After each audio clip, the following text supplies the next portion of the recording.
Over the last 30 years, the video game industry has grown and evolved, with only the most iconic games of the past going on to create timeless franchises, crafting stories through continued installments of prequels and sequels that expand the lore which originally drew players in.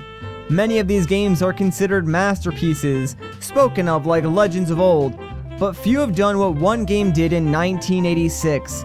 It started a legacy that now reaches far beyond the confines of both a cartridge or a disc, and defined generation after generation of games to come after it. This one series is truly worthy of its name, and of course I'm talking about The Legend of Zelda.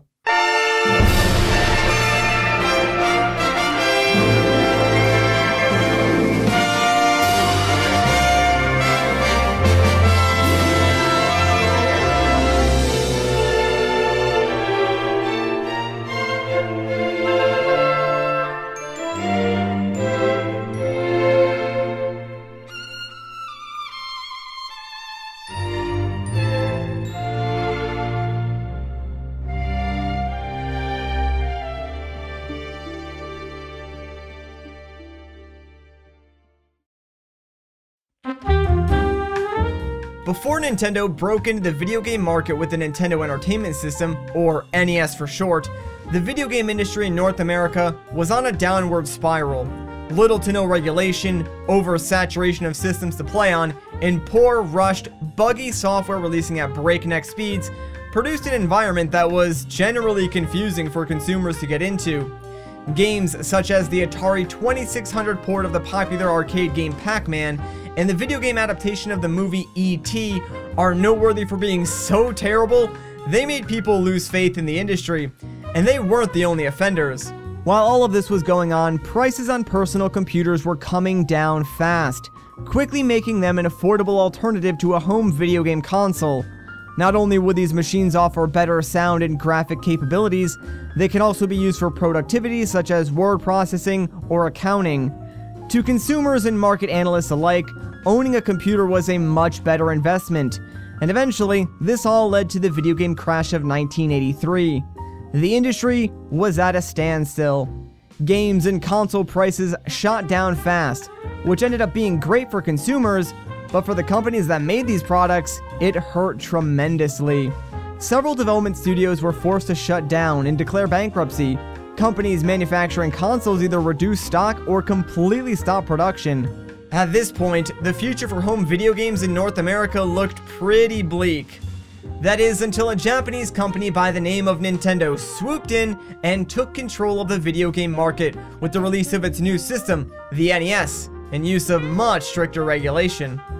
Shortly after release, the NES would become the most popular console in North America, and industry experts even stated that the market for Nintendo cartridges was larger than that of all other home computer software. But this wasn't the beginning of Nintendo's supply and demand problem. Over in Japan, the Japanese counterpart to the NES, the Famicom, has been facing this exact same problem for a while now. In order to address the situation, Nintendo began to develop an addition to the Famicom called the Disk System.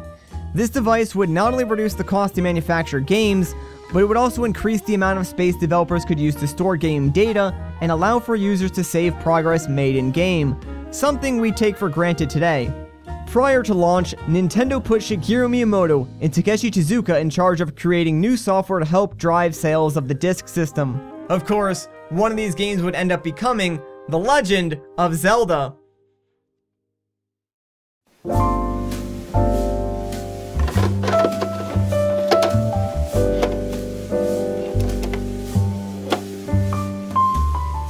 Development for The Legend of Zelda actually started somewhere in 1984, even before work had started on the original Super Mario Bros. Game.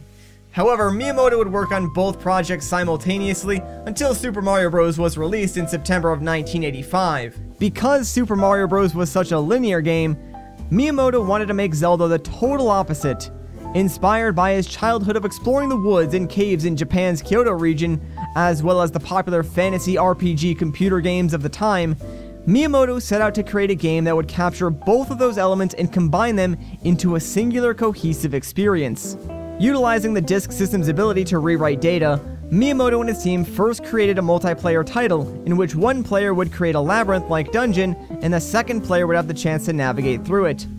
Playing through these dungeons was a huge hit with the internal staff, and so the game was reworked to be a single-player game in which players could complete dungeons underneath the landscape of what would later become Death Mountain. The Legend of Zelda was beginning to take shape, but development didn't stop there. That feeling of exploration that Miyamoto longed for wasn't quite realized just yet.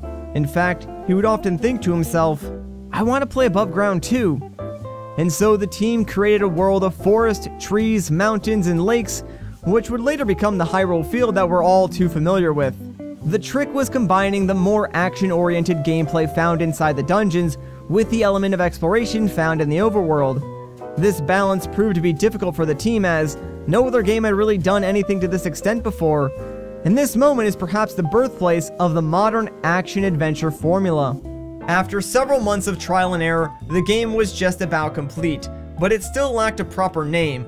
Miyamoto always wanted to call the game The Legend of something, but that something was a question that would remain unanswered until a PR planner suggested they publish a storybook alongside the game in which the protagonist, Link, rescues a beautiful maiden named Zelda. The name Zelda was based on the famous author Scott Fitzgerald's wife, Zelda Fitzgerald. Miyamoto didn't quite like the idea of a storybook, but the name Zelda stuck, and thus, The Legend of Zelda was born. The Legend of Zelda would release on February 21st, 1986 on the Famicom Disk System in Japan, and a whole year later in North America on August 22nd, 1987 for the NES.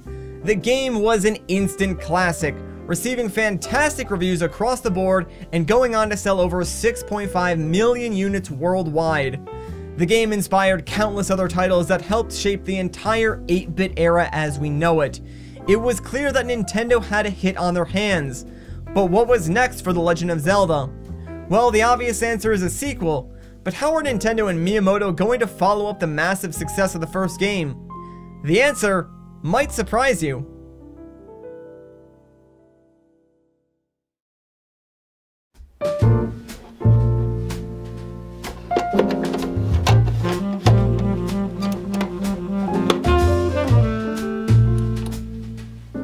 After the release of the original Legend of Zelda, Shigeru Miyamoto and Takeshi Tezuka returned to once again work on a brand new game. This time, Miyamoto wanted to make an entirely new experience, focusing on side-scrolling action and up and down movements for attacking and defending, the type of movement that wasn't possible in the original Legend of Zelda. This, along with a stronger focus on RPG-type elements, made the game take a completely different shape when compared to its predecessor. You see, rather than make a continuation to the series, Miyamoto actually started development of The Legend of Zelda 2: The Adventure of Link as a completely different game, one that wasn't part of any established name or intellectual property. It wasn't until much later in development, when the team was incorporating story elements, that the decision was made to work this game into the same world of the original Legend of Zelda. With it set to release less than a year after the original Legend of Zelda, the game was already on a tight schedule, and development wasn't exactly smooth. Originally, the game was to feature a seamless transition between the top-down perspective of the overworld and the side-scrolling view that is featured in towns and dungeons. But because the NES and Famicom's hardware was lacking, they couldn't process this transition at a reasonable speed. As a result, the team was forced to limit these transitions to only occur when entering a town, dungeon, or battle. This shift in perspective and focus on RPG elements makes Zelda 2 unlike any Zelda game to date, and it's often considered the black sheep of the bunch. Today, players note its relentless difficulty and bothersome continue system as some of the game's biggest grievances. Even Shigeru Miyamoto himself considers this game to be a failure. During an interview with Kotaku, he describes the development process as such. When we're designing games, we have our plan for what we're going to design, but in our process it evolves and grows from there. In Zelda 2: The Adventure of Link, unfortunately, all we ended up creating was what we originally planned on paper.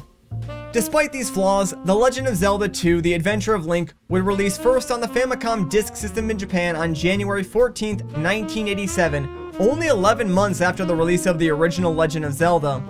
It would later release in North America for the NES on December 1st, 1988, going on to sell over 4.3 million copies worldwide, receiving at the time positive reviews and quickly becoming the 5th best-selling NES game, only being topped by the trilogy of Super Mario Bros. Games and the original Legend of Zelda.